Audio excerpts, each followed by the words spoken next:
going to make a stew for my lunch, and this is a recipe that I make all of the time, and I love it because it's really quick and easy, it's really cheap to make, and I tend to always have these ingredients in my pantry as well. It's also yummy and it's good for you, so I thought I would just share that with you today. It basically is just a red onion, a couple of cloves of garlic, a courgette. I've only got these small ones, so I might do both or I might do one and a half. I'll see what they look like when they're chopped up, and you essentially just fry all that together, and then you add in a tin of chopped tomatoes, tin of coconut milk. I like to throw in a stock cube. I always buy the Calor stock cubes. These are my favourite ones.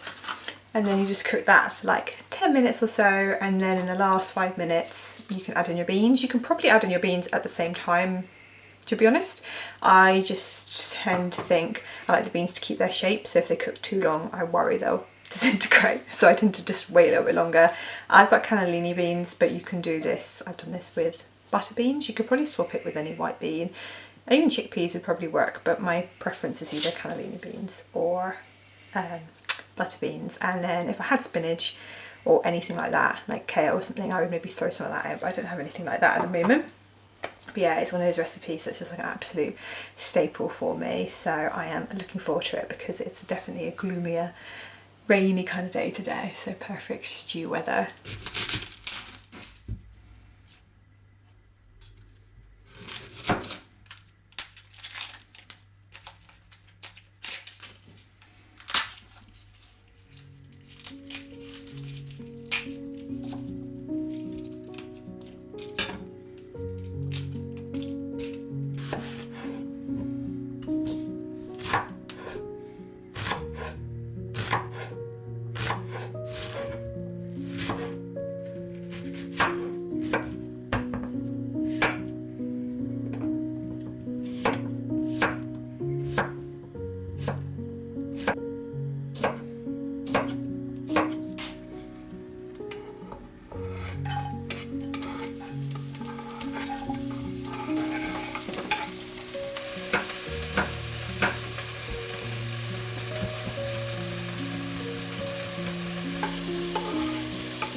I thought I would share how I've updated my little book nook area because I've changed things up a little bit recently. So this is just beside the bed here. This is where I store, or I'm trying to store, most if not all of the books on my physical TBR, so the physical books in my collection that I've not read yet. And I used to have them in a basket, which I enjoyed, but the only problem with the basket is you couldn't necessarily see what all the books were the way I stacked them. And I also quite like the almost messy vibe of books stacked in piles like this. So this is kind of what I've done. I've just separated them slightly because these two are bigger books, they're also books I'm currently reading. This is a short story collection, and then there's a non-fiction down here. I'm also actually currently reading 3 books at once because this is my current novel that I'm reading.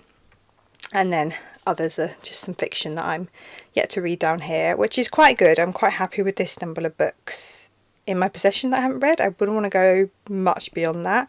And I think I always have less coming to the end of a season because I tend to try and read vaguely seasonally. So we're into August now, so I'm hoping to have read quite a few of these, by the end of the month or into September, so I can restock with more autumnal reads. And I also really like what I've done with my bookmarks here because I've used this mug that we just weren't really using a huge amount. My partner kindly got it for me, but it's just a little bit small for actual satisfactory tea or coffee, but it's really sweet.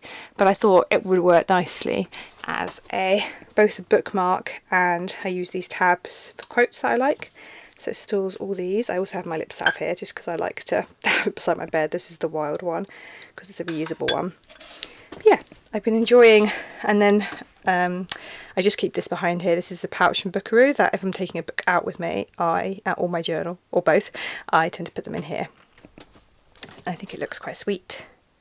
As we're chatting books, I thought I would just share a couple of books that I am enjoying or have enjoyed recently. So I've only just started this one, but I picked this book up from the library last week. I think it was on recommendation from somebody either on here or my Substack, so thank you to the person that recommended this. It's called The Dictionary of Lost Words, and it's historical fiction, and it's going back to when the Oxford Dictionary was starting to be created. I don't know how much of this, I don't know much about how the dictionary was created, so I don't know how much is based on fact and how much is on fiction. It is a fiction book overall, but it's mostly at the moment is following Esme, which is, as we meet her, she's 6 years old, and I'm only 54 pages in, so not far in, but I think it's going to follow her story of, it's her dad that works on this dictionary and how she loves learning these new words as a child. And I think there's going to be a feminist kind of slant to it,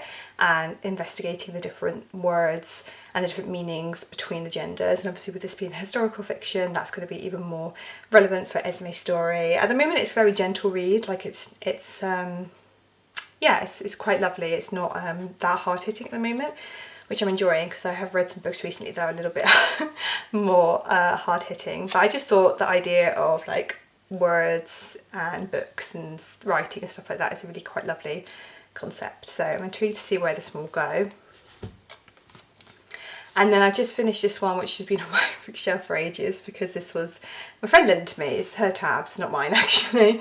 This is my third book from Taylor Jenkins Reid, and I would say probably in the middle. So I read her book The Seven Husbands of Evelyn Hugo a year or two ago, and I absolutely loved it. 5-star book for me. It was just stunning. And then I read her book Daisy Jones and the Six, which has got similarly very good reviews, I think, but I was a bit more meh with that. Like, I enjoyed it when I was reading it, but I didn't feel like it had the same depth. But that might be just because it wasn't in my interest area. Like, that was the idea. It was a fictional band, but it was the idea of this band coming to stardom, and it was all told through interviews, which I think was a really cool idea, but it did mean that I struggled to engage more with the characters. But this book, I would say, sits in the middle of these two. I'd probably give this one like a solid 4 stars. So this story follows 4 siblings that are meant to be the children of this singer, this very famous singer, Mick River, and basically just about how they survive with having the kind of dad that they have and the kind of mum that they have, and it's all set in Malibu, and they all enjoy surfing, and surfing is a big part of their life. So I can't really say much more unless I start giving away spoilers, but I think it was a really enjoyable book. I think the first third to a half was maybe a little bit slower, when you're just kind of getting the backstory on these children and how they got to where they are now. But I would say the second part was a lot more fast paced. It's split kind of dual timelines, so most of it, the present day, is all in one day, where they have this big end of summer party in August, so it's a great summer read. And then it flashes back to the 60s. This is a bit historical as well, because it's set into like the late 50s, 60s, and the present day being in 1983 when this party takes place. So I quite enjoyed that format of having one day in the present and then flashing back, and a lot of the last half was just to do in that day with all these kind of things coming to a head. So yeah, I think she's a very sound author. I think anything I read from her I am going to enjoy at least a little bit. So I definitely think it's set in August, so there's still time to read this if you wanted to have a really like summery book on your TBR.